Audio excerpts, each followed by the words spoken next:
equity markets take out the highs again after a dovish Jackson Hole speech from Powell. The Delta variant may have peaked in the US, which could trigger a cyclical rally and a bounce in economic activity. And the dollar pulls back, lifting commodity prices across the board. All this and more in this week's Macro Insight.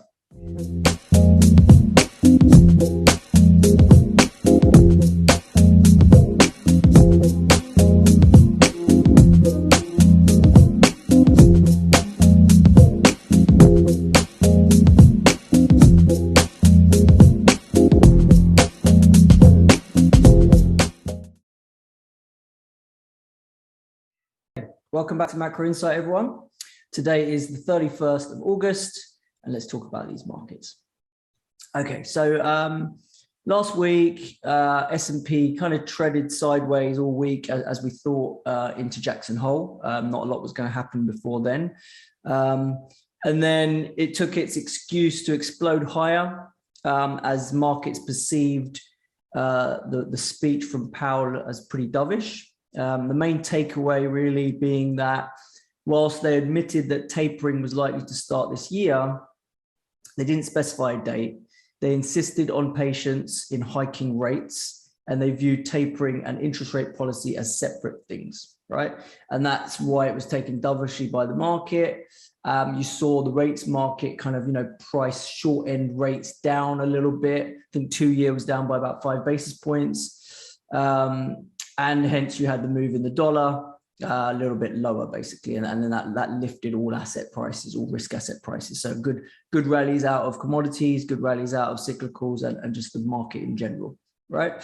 Non-farm payroll is going to be the next read on taper timing. But it seems that the market's going to take any tapering news in its stride because there's just the reassurance from the Fed constantly that even if we taper, whatever tightening comes is going to be, tightening with the caveat that if things kind of get worse in the economy or whatever, that they'll be able to, reverse course quickly, right? That seems to be what the market's digesting it as, that message. Yeah.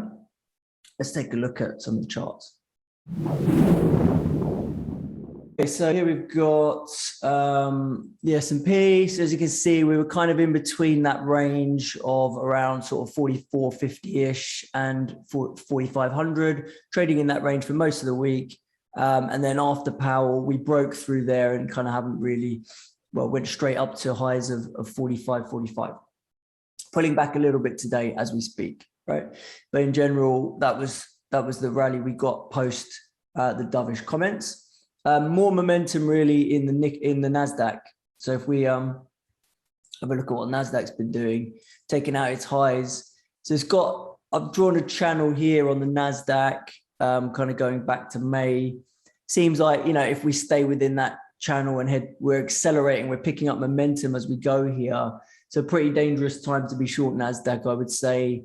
An obvious first target seems to be 16,000 here on the Nasdaq, right? So kind of get out of the way of that, I would suggest. Yeah, we may get pullbacks, but it does seem, if you look at the Nasdaq relative to yields, for example, Nasdaq's just going up, whatever, right? Whether yields go up, yields go down, Nasdaq's just going up, right? So it's kind of dislocated away from that relationship, and for now, it seems like there's nothing to stop it getting to 16 and even beyond that at some point. Yeah. What else? The VIX obviously has continued to soften, but it's back towards the bottom of the range. Yeah, so VIX obviously had a brief touch above, sort of near 25, got slammed. It's now been working its way back down. Had a momentary pop. Obviously, post Jackson Hole, it's come off, but you can see the kind of pace of decline slowing down as it approaches that bottom end of the range around 15 again. Yeah. Realized vol, on the other hand, still remains pretty low, right? So if we look at 10-day realized, it's around 10, 11. So spread between VIX and realized still remains a good 5 odd vols. That's wide enough to make it attractive for people to be selling gamma, basically. So I mentioned last week that I think the trade is probably going to be short realized vol, long implied vol. because I think that VIX contract is going to hold some kind of premium for the Sep FOMC. I still think it will hold some premium, but probably a bit less now after we've had that knee-jerk post-Jackson Hole, which is pretty much said that even if we get some sort of taper announcement in September, it's not the end of the world for the market, right? That's kind of what it looks like. So the market may well start to price that VIX contract down as we get closer to that FOMC. So it might not be floored at 18. I was starting to think it was going to be floored at 18. I'm starting to reevaluate that and think actually it might have more downside, that September VIX contract. Whereas, I think owning that September VIX contract can still make sense versus being short naked puts to play it as the market continues to squeeze higher. The VIX will be floored to some extent, and those puts will just go out worthless, basically. So you can keep collecting premium, selling puts against being long the VIX. And as the market rallies, that long VIX probably won't go down as much as what you're collecting on your premium on your short puts if you size that appropriately, basically, right? So that's a trade that could well make sense for the next couple of weeks, right? Just doing that time. And as you sell puts and we rally and those puts become worthless, you buy them back and you sell some closer to the money puts, and you keep doing it that way, knowing that your VIX futures are going to provide you that protection if the market rolls over again, basically. Yeah. And that's kind of the trade that I've done. Before Jackson Hole, I did smash out some puts against my VIX longs because I thought that was the setup that could well happen, basically. Yeah. What else? So cyclicals. Sector-wise, we had the cyclicals kind of leading, particularly after the speech. So they weren't so great at the start of the week, but then we have a look here. We had a bit of weakness out of the miners, metals and mining. Everything else kind of trading pretty flat. Energy had a bit of a pop, and then mining had a massive catch up after that. I think it was up 5% on the day after the Fed. But you can see all the defensive sectors are pretty unchanged: staples, utilities, healthcare, and then the sort of winners have been the likes of technology, real estate, and some of the more cyclicals, right? Particularly after Friday, you had a big uplift in mining and energy, basically. So that's kind of where we are, right? We've been talking about cyclicals being a bit beaten up. Are they the things that are going to fuel the next leg up in the market? Now, tech hasn't stopped either, right? I mean, tech's up there as well amongst the leaders, but I do think we're kind of getting to that stage now where if we're going to go above 4,600 on the S&P, I think you're going to be getting some outperformance out of these cyclicals because you're going to be seeing a bit of an improvement in terms of some of the data, right? And on that point, let's talk about the data. So we had consumer confidence data out last week that disappointed. So Michigan confidence there we see was not great. And that pullback also showing up in some of the high frequency data, right? So you've got air travelers, restaurant dining, hotel occupancy, office occupancy, all these things pulling back sharply in August. If you look at some of the high frequency data that's around and available out there, right? Obviously, all of it's kind of thought to be a result of this Delta variant concerns. You also had the EU have moved to reintroduce travel curbs on the US due to the high number of cases there, right? So those are the sort of negatives that are impacting sentiment. On the flip side of that, you've potentially got a peaking in cases. So as I've been saying, it seemed like end of August, kind of start of September was likely going to be a peak in terms of timing. So this is the US current hospitalized, and basically up to the 29th of August, and you kind of see, it's hard to see it on this graph, but basically you had about 3 or 4 days of numbers not increasing, basically. Now that might just be 3 or 4 days and we get another ratchet higher, or that might be the peak. So we kind of need to see it actually go significantly back down over the next couple of weeks. But if that confirms that we've peaked, then don't be surprised to see cyclical recoveries, right, in some of these stocks. So, if we think about what the cyclicals can do and how much they've underperformed, where are we? This chart here shows it quite nicely.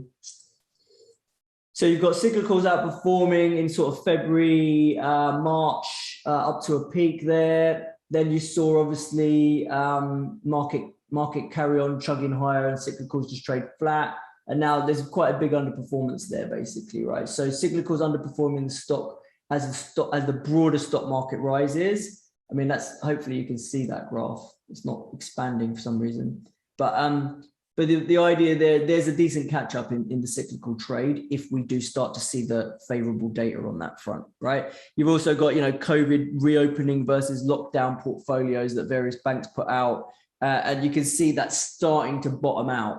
Yeah. I show this thing here. So this one here, COVID reopening versus lockdown portfolio versus 30-year treasuries. It's kind of shown you that move. Obviously, we've got that big rally, we've had a correction, and we're now kind of consolidating. So if we get the sort of data that we need to say things are okay again, and the virus has peaked and we move on from that, then arguably, if people, you know, a lot of people think yields are still going to go up a bit, and we'll talk a bit more about yields, but you know, if that happens, then you could see a decent bounce out of these cyclicals. Yeah. Now, in terms of, you know, some of the other data out there, obviously the city surprise index, economic surprise index is one that people look at, and that just keeps diverging from the S&P. So, I mean, there shouldn't be anyone left who thinks that the S&P reflects what's going on in the economy, right? So this shouldn't be a massive surprise, but it's just, you know, people like to put those graphs out there and show it, right? Now, the only thing I would say about this is, you know, yes, this economic surprise index has been on a downtrend for quite some time now. And at some point, it's going to turn back higher, basically. Maybe not yet, maybe not until next year. But if it does turn back higher, that's going to provide the fuel for that rally in cyclicals. And that's most likely going to continue to just take the S&P higher. I don't think there's going to be this massive rush out of the NASDAQ names and out of the tech names if we get a cyclical bounce. I don't think they're all just going to pile out of that, basically, right? I think part of the rally we saw in that over the last few months that people got too underweight that stuff, and that got addressed. And I think that got, you know, some of the positioning out of China flowed into that space. So unless we see some major reason for flows to go back out of the US and into other regions like EM, and that's going to be if we see a significantly weaker dollar and things like that, which I don't really anticipate in the short term, given that we are on the tapering course. You know, I don't see a reason why a cyclical bounce is going to be met with tech and growth names selling that's going to make the S&P come down or even go flat. It will probably continue to charge higher. Right? That's the feeling I'm getting. Yeah. And then in terms of other data, you did see Chinese PMIs last night that came in weak on the services side. And China, they're not afraid to keep attacking their stock market and attacking their various sectors, right? They put out the latest thing, they put out regulations about gaming, saying kids aren't allowed to play computer games for longer than an hour or something, right? I mean, it's pretty authoritarian out there when they're basically telling you how long you can play games for and stuff, right? So anyway, yeah, and in terms of the Chinese stock market, I mean, it has had a bounce. It has shown some signs of life, but nothing to get overly excited about. So if I have a look here, that's not really the best reflection. HSCEI has had a bit of a bounce here. Also, if you look at Hong Kong, so small bounces, but nothing to write home about. And, you know, compared to the US market that just can't have a drawdown, why would you want to be, you know, piling into China right now? And then the other thing to make you think that there's no real reason to be overly concerned, not only have you got a Fed that's pretty much saying, you know, we're going to take it softly. Yes, we'll taper, but we'll do it softly. It's just investor sentiment just isn't bullish enough, right? Despite markets being at all-time highs, you just haven't got extreme bullish sentiment, and which makes it very difficult for the market to have a meaningful correction. Right. So, and this is something that Darius Dale keeps talking about, right? And he's looking at, you know, implied vol levels or whatever relative to realized. He looks at that a lot, and he thinks that's a barometer for complacency, which, and, you know, skew is quite expensive, people paying for put protection and things like that. So these are all true. And then here you've got bull bear indicator, the AAII bull bear spread, and it kind of shows you that, you know, if you look back at the S&P, and this goes back to 2015, you know, the meaningful corrections come when this indicator is high, right? Not mid-range like it is now. Yeah. So we kind of almost need to flush all of these cautious investors back into the market because they're watching the S&P rallying so hard. They need to get sucked back in because they can't afford to underperform. We need to get that extreme positioning and sentiment back up again. That market's never going down again. Maybe we're at 48 to 5,000 on the S&P, and then we can set up for a meaningful correction, right? But right now, it just doesn't really feel like the setup is there. Yeah, and certainly the price action post, because you could argue that Jackson Hole didn't really tell us anything that new. Market took it as a reason to rip a percent though still, right? So the price action's there. There's enough money out there that what needs to be allocated. And, you know, I'm thinking it's pretty hard to, you know, sit in the face of that right now. So I'm not trying to get bearish really in any way, shape or form. And then the last sort of graph on that front would be this one, which shows you kind of fixed income and equity flows. Yeah.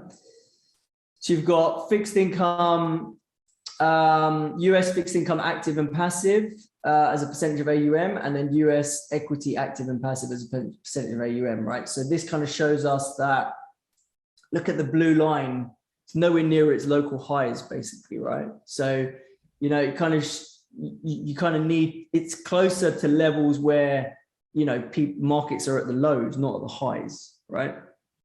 So you need to really see those flows, particularly on we know the passive flows are there. Arguably the passive flows are one of the main reasons markets just keep going up, right? And from the work that Mike Green's done, but, you know, once the active flows join the party and take that blue line up again, then we can start to see reasons to be putting on protection and getting bearish and things like that. Right now, it just doesn't seem like that is the trade really. Yeah. Okay. So that's kind of the equity outlook, right? So just don't get in the way really, is the message, I think, right now.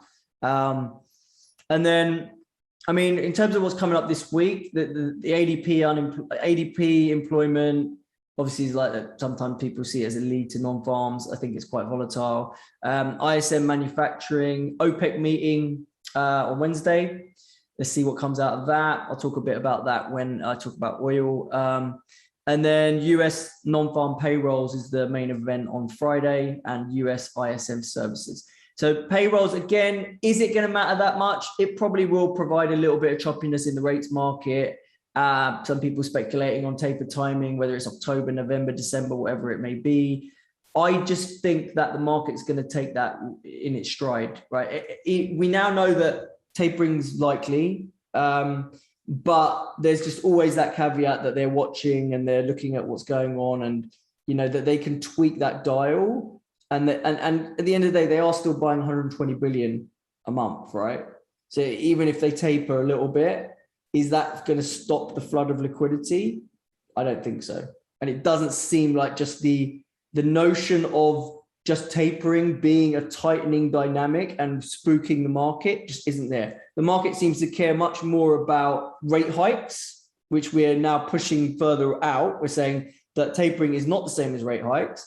We don't know how long you don't know what the speed of tapering is going to be. But even whilst we have tapering, we are still buying bonds. We are still buying some, and probably a decent amount, right? So I think that's what the market's kind of got itself comfortable with. And this kind of tapering bogeyman is not spooking the market, and price action is telling you that even when tapering gets announced, that's probably not going to be that big a deal. Yeah, that's kind of what I'm thinking now. Okay.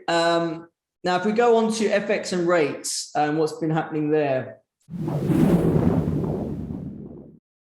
So clearly, you know, the rate of change in terms of economic data has been poor, and that's why yields have gone lower. We know that, right? Now, another reason why people are saying why yields haven't really gone up like they should have done in the face of, you know, all this kind of inflationary activity is this US Treasury general account.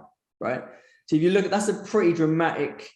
I mean, it got up to over 1.5 trillion, and they've drawn it all the way back down to about 200 or 300 million, or 2 or 300 billion, not million. So arguably, the government has been able to spend on all their fiscal activities without having to issue a load more bonds, right? That's what drawing down this account means, right?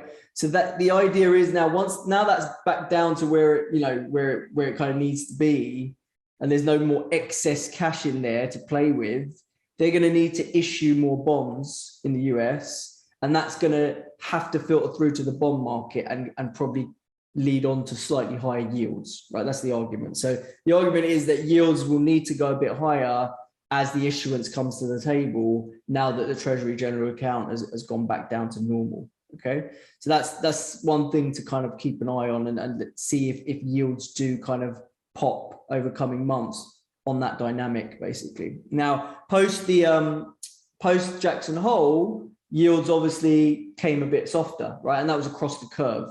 So, we saw obviously the short end based on rate expectations, but even the 10-year and 30-year, they all came off basically, right? So let me just bring up the chart on that.